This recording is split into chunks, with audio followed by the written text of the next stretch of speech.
香港第8屆立法會選舉提名咧，將於本星期四結束。對今次選舉有點樣嘅觀察？今次我哋請嚟前立法會議員、民主黨嘅主席劉軒女士，同我哋一齊傾下。亦都請各位觀眾訂閱下真真嘅新頻道。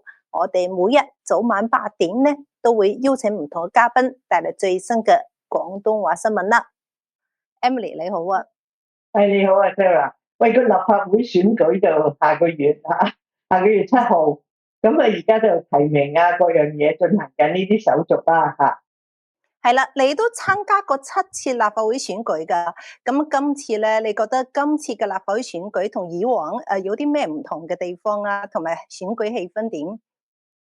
嗱，今次咧，你都會知道咧，民主黨咧係唔可以有人參加，唔係話因為我哋係咪過咗70歲啦，我都係過咗70歲啦嚇。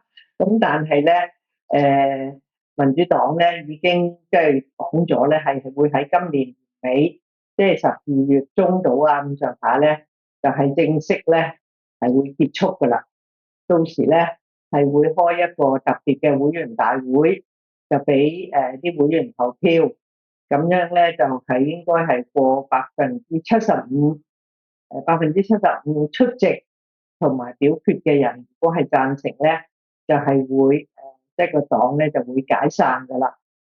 咁就所以如果係進行緊呢啲嘢咧，當然我哋亦都唔會有人可以去參加。我相信亦都有人咧係唔會想見到民主黨有人去參加啦，亦都唔會有啦。咁你都知道係較早前應該係喺大約6月尾度啦。另一個政黨社會民主連線啊，社民連啦，佢哋亦都係咧宣布解散。咁所以咧係即係嗰啲大家認識所謂叫做民主黨派嘅政黨啊嘅組織咧係唔會存在，更加咧係唔會咧係有人咧係會去參選。咁當然咧就係當局就係話要愛國愛港嘅人先可以參選啦。咁我自己從來都覺得咧，我係愛國愛港嘅。我亦都覺得咧，民主黨亦都係愛國愛港嚇。咁其他啲組織都係。嗱，如果你唔係啊，就犯咗法啦，可能拉咗添啦。咁但係就嗰啲組織係要解散。